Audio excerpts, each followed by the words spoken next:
Hello viewers, ഒന്നും ചെയ്യാതെ വെറുതെ വീട്ടിലിരിക്കുന്ന സമയത്ത് പല ചിന്തകളും നമ്മുടെ മനസ്സിലൂടെ കടന്നു പോകും. അപ്പോൾ എല്ലാ ചിന്തകളും നല്ലതാണോ എന്ന് ചോദിച്ചാൽ നല്ലതല്ല, പക്ഷേ എന്നാലും പ്രാവർത്തികമായിട്ട് ആക്കാൻ പറ്റുന്ന ചില ചിന്തകളൊക്കെ നമ്മളെ മനസ്സിലൂടെ പോകും. അപ്പോൾ അങ്ങനെ എൻ്റെ മനസ്സിലൂടെ ഒരു ചിന്ത പോയി, എന്തെങ്കിലും കഴിക്കണം, സാധാരണ ചോറും കറിയൊന്നും വേണ്ടെന്ന്. അപ്പോൾ എൻ്റെ മനസ്സിൽ വന്നത് ഒരു ചിക്കൻ ബിരിയാണി കഴിക്കണമെന്നാണ്. പക്ഷേ ചിക്കൻ ബിരിയാണി ഉണ്ടാക്കാൻ അറിയുമോ ചോദിച്ചു കഴിഞ്ഞാൽ ഇല്ല. അപ്പോൾ പിന്നെ എന്ത് ചെയ്യും? പിന്നെ ആഗ്രഹം വെറുതെ മനസ്സിലിട്ട് ഇങ്ങനെ നിൽക്കുമ്പോഴാണ് ആ പേച്ച് പറഞ്ഞത്, അപ്പം നമുക്കൊരു ചെമ്മീൻ ബിരിയാണി ആക്കിയാലോ എന്ന്. അങ്ങനെയാണ് ഈ ചെമ്മീൻ ബിരിയാണി ഉണ്ടായ ഒരു കഥ.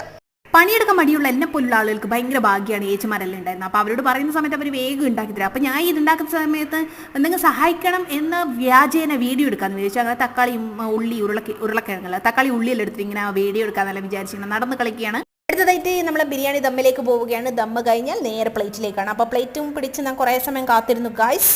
പ്ലേറ്റും പിടിച്ച് കാത്തിരുന്ന് അങ്ങനെ അവസാനം നമുക്ക് നമ്മുടെ ബിരിയാണി കിട്ടി. അപ്പോൾ സന്തോഷത്തോടെ നമ്മൾ ബിരിയാണിയും കഴിച്ച് സന്തോഷമായി സമാധാനമായിട്ട് ഇനി ഉറങ്ങാൻ പോകണം. അപ്പോൾ അത്രയുള്ളൂ ഗൈസ്, ബൈ.